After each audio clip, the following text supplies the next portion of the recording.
So how's the strength in your hip? One of my favourite ways to check your lateral hip strength also happens to be the way to actually build and gain more strength in that area, and it's called the pelvic list. So have your feet about hip distance apart, have the outside edges of your feet straight, and if you're not sure, line it up the outside edge of your foot with a book or against a wall or something so that you can see, and then back your weight up through your heels.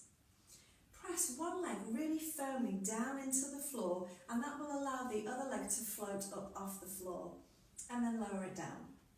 Try that again. So you're keeping your weight back through your heel, you're pressing that leg really firmly down into the floor, and the other leg is lifting away from the floor and then lowering down.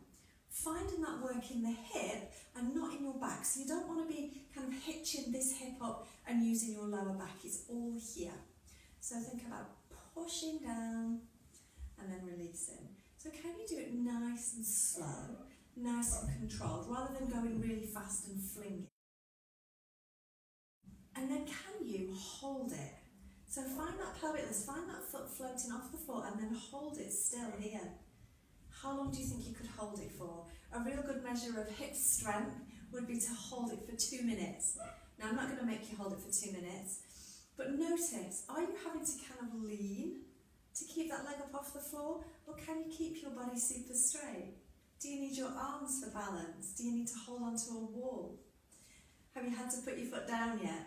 When you're ready, lowering that leg down. Let's try it on the other side. So again, take a moment to get the outside edge of your foot straight, back your weight up through your heel, and again, find that pelvic list. So we're pressing all of our weight down into that side, allow the other leg to float off the floor. Have a little play on this side. It might be completely different, one side to the other.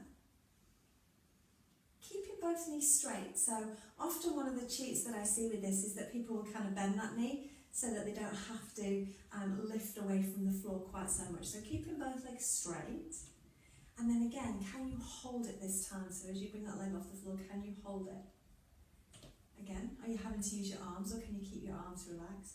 Are you having to lean your body to one side? Can you keep your body upright? How long can you hold that foot away from the floor before you have to put it down? Again, challenge yourself, maybe time yourself, and let me know how long you can hold that pelvic list for. And when you're ready, release that leg and just give your legs a little shake out. Now, if you're really good at that pelvic list, you can also do it standing on a block so that you've got more range of movement.